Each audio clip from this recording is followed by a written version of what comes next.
You open your eyes and something is already wrong. You don't know what. Not yet. The ceiling looks the same. The light through the window is the same pale grey it always is.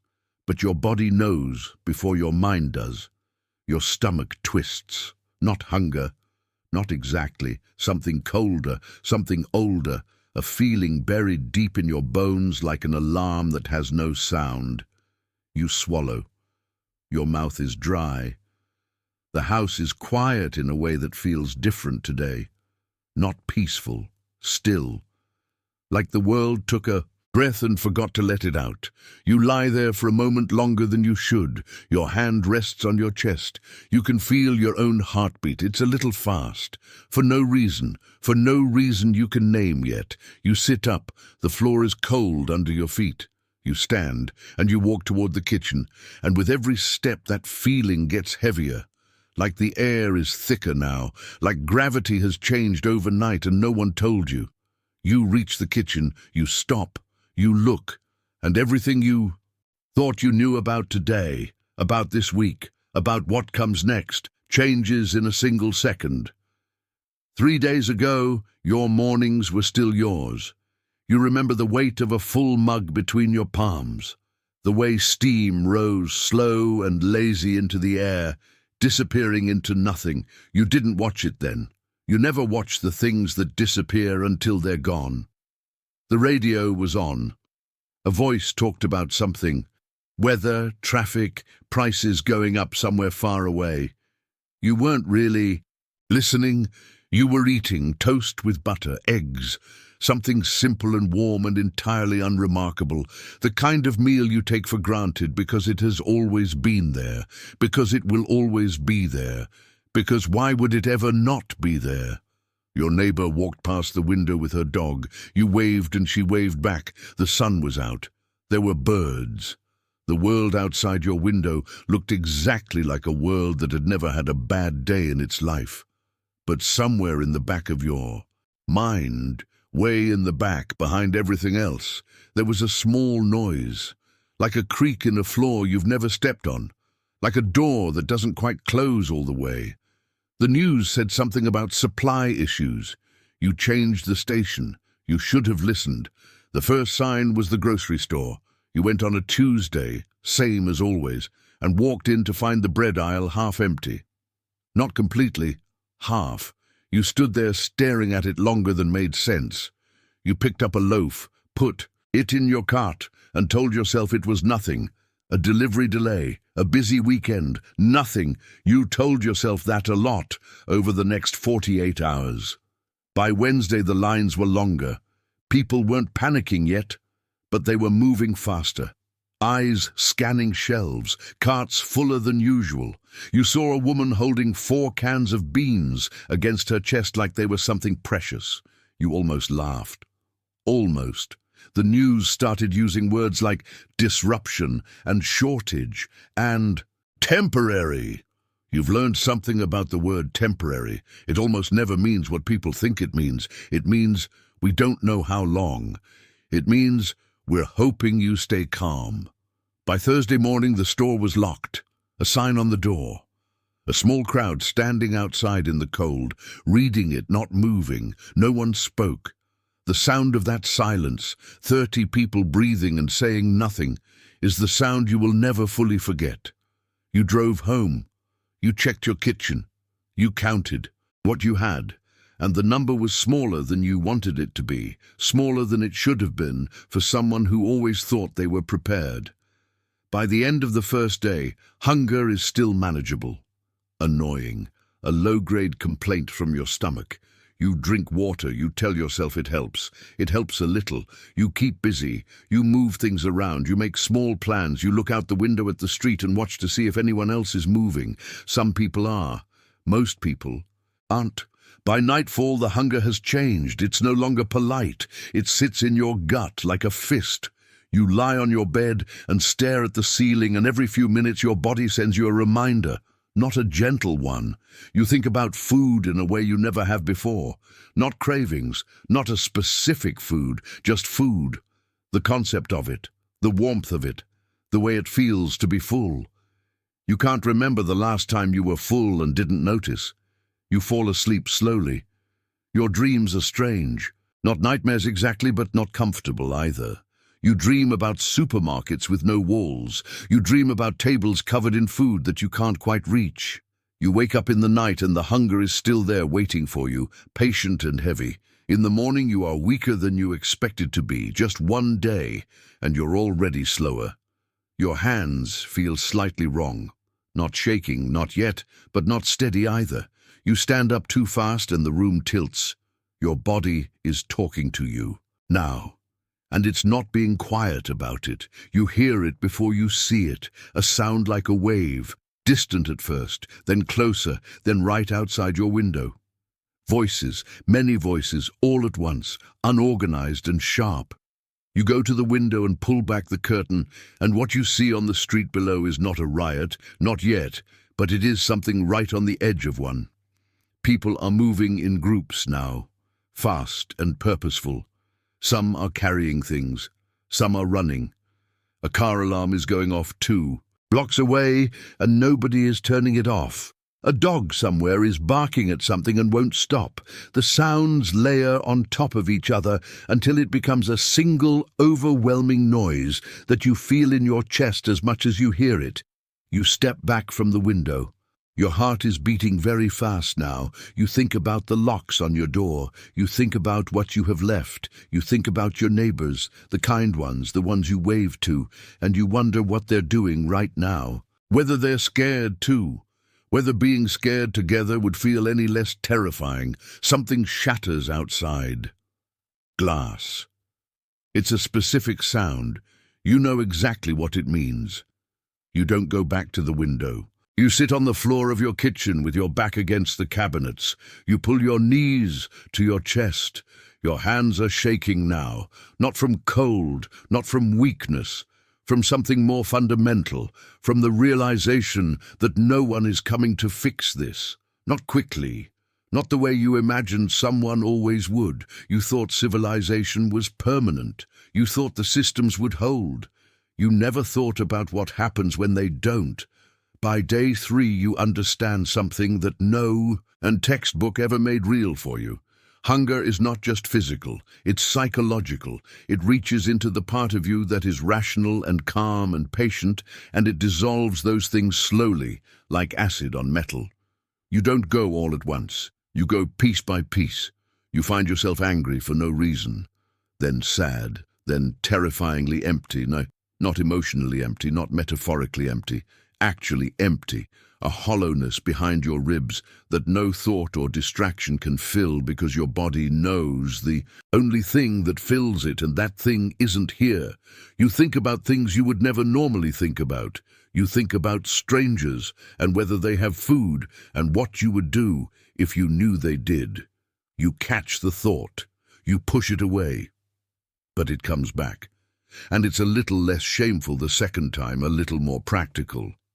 That's the part that scares you most. Not the thought itself, but how quickly it starts to feel reasonable. You look in the mirror and you look like yourself, but your eyes are different. Sharper, more animal, less patient, less everything that you chose to be when you weren't starving. You stare at your own face, and you try to remember who you were before 3 days ago.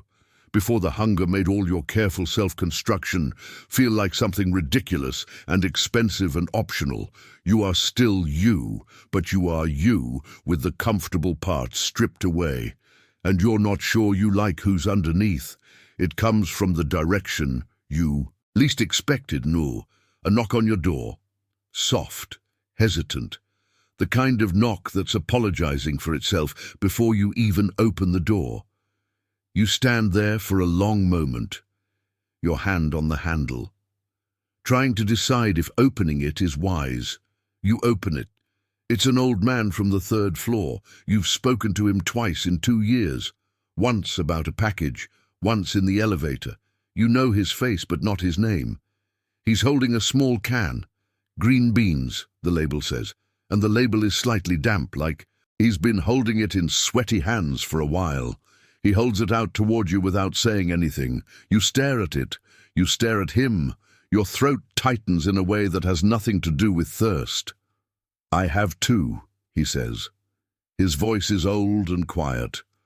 "I don't need to." You take it. Your hands are shaking slightly, and you hope he doesn't notice, and you think he probably does. You want to say something adequate, something proportional to what this moment actually means. You can't find the words, not because you're inarticulate, but because there are no words that are sized right for this, for what a single can of green beans means on day 3. He nods once. He goes back to his apartment. He doesn't make it a thing, and somehow that makes it more of a thing than anything else could have. You close your door, you sit down on the floor again, and for the first time in 3 days you cry.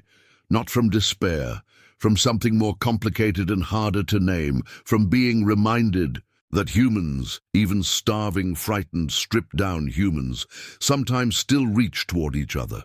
Later, much later, when this is over, or when it has shifted into something else entirely, you will remember this moment specifically. Not the chaos, not the fear, not the noise from the street or the sound of glass breaking. You will remember sitting on the floor of your kitchen, holding a small dented can of green beans, and understanding something you had spent your whole life not understanding. Every meal you ever left unfinished, every plate scraped into the bin without a second thought. Every time you stood in front of a full refrigerator and said, "There's nothing to eat." Every grocery run where you bought too much and let it go soft at the back of the shelf. All of it. Every single moment of casual, comfortable, thoughtless waste. You feel it now. Not as guilt. Guilt is too small a word and too self-centered a feeling for this. As weight. As fact. As something that cannot be undone. Somewhere in the world, this feeling is not a thought experiment. Somewhere in the world, right now, while you're watching this, while the algorithm feeds you one video after another in your warm home on your charged device, someone is sitting exactly where you are in this story, except they're not watching it. They're living it. And they have been living it not for 3 days, but for months, for years, for a lifetime. The can is cold in your hands. You don't open it yet. You just hold it, and you let the weight of what you now know settle into you, and you make a silent promise to the person you were before this week, the person who didn't understand, that you will not forget. You will not go back. You will not close this feeling away in a box and stop feeling it the moment the refrigerator is full again. You promise. You mean it. The question is whether you'll keep it.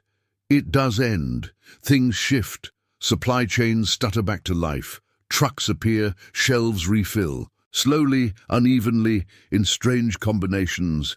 Canned tomatoes before bread, rice before vegetables, things in the wrong order, as if the system is remembering itself imperfectly. You walk into a grocery store for the first time in 11 days, and you stop just inside the entrance, and you can't move for a moment. People brush past you, annoyed at the obstacle. They have lists, they have phones, they have somewhere to be. They are already back to normal.